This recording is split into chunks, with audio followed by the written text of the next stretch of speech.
Spoilers for the Alvarez Empire arc of Fairy Tail. If you haven't read from chapters 438 to 505, or are an anime-only watcher, either leave now or proceed with caution because there are massive spoilers. Okay?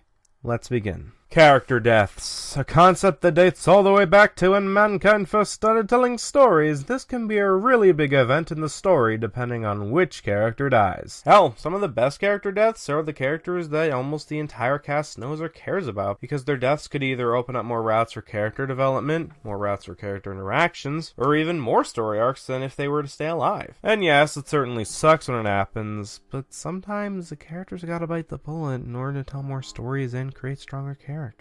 Too bad Hiro Mashima forgot about that when writing the Alvarez Empire arc for Fairy Tail. I could easily write up a whole list of my problems with the Alvarez Empire arc, but today I want to focus on a problem that started at the end of the Endless arc, but became a major problem to me when chapter 488 was released. Reviving the dead characters and doing nothing with them, and fake out deaths. Let's tackle the first point. At the end of the Endless arc, Lizana Strauss was brought back into the main Fairy Tail universe after it was explained that when she was accidentally killed by her brother, the Endless version appeared and switched places. So instead of the main universe Lizana dying, it was the Endless version. So what's the problem, you might be asking? Well, the problem I had with it was that she hardly did anything in terms of the plot after she was revived. Seriously, aside from fan service, Lizana really hasn't done much in terms of the overall plot. So if she hasn't done much in terms of the plot, let alone get much character development, I have to ask, why bring her back to life? Hell, Fairy Tail already has a big enough cast as is. Why add another character in the mix that won't do much? I thought this would be the worst Hiro would do as a writer, but then I saw him pulling fake out deaths left and right in this current arc, and I just freaking lost it. And before I continue, I just want to say that I hate fake out deaths. I hated it when it happened to Walking Dead's Glenn. I hated it when Kishimoto did to Obito numerous times in the final arc of Naruto, etc.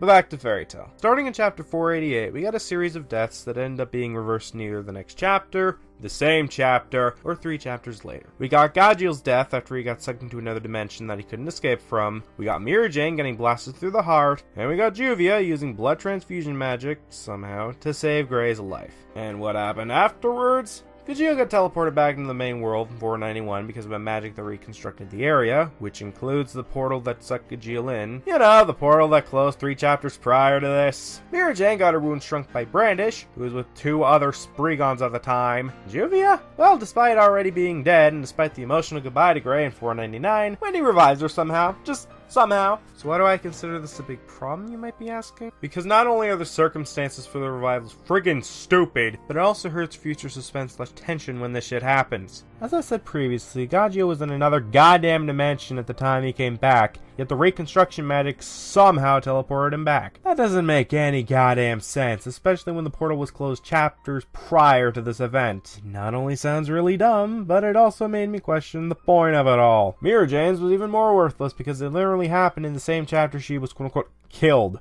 What was the point? Hell, if anything, I could see more reasons to keep her dead than to keep her alive. Her death could have inspired Fairy Tail to fight harder, especially her 2 siblings, since she was a major member of the guild. Hell, those 2 siblings could have gotten character development out of this. But no, Hiro. Wasting pages is clearly the better alternative, clearly. And as for Juvia, this death felt wasteful on 2 fronts. First front being that all her death had on Gray was boom, anger power. A big freaking whoop. Second front being that Gray already lost enough throughout this series. His teacher, his parents, his dad, again, his teacher's daughter who saved his life. So why attempt to take another thing away from him, Hiro, when you've pulled that shit numerous times already? Needless to say, though, I was not happy with any of their circumstances for revival. Now we reached the second part. Why is this bad when trying to convey feelings of suspense or tension to the audience? If every character could be simply brought back to life with ease in this story, then why should we, the audience, feel anything when these characters die? There's no point to be emotionally invested in these events because Hiro will just easily revive them in the next week. Oh no, Natsu's dead. Oh wait, he's alive. Oh no, Lucy's dead. Revived. Oh no, Ursa's dead. Wait, why should we care now? We know she's gonna come back. Oh yeah. If you're gonna kill off a character, kill them off for good. Look, I'm a firm believer that if you can tell more stories if a character dies than if they live, then do it. Yes, it'll suck to kill them off, but if it helps the story, then it'll be worth it in the end.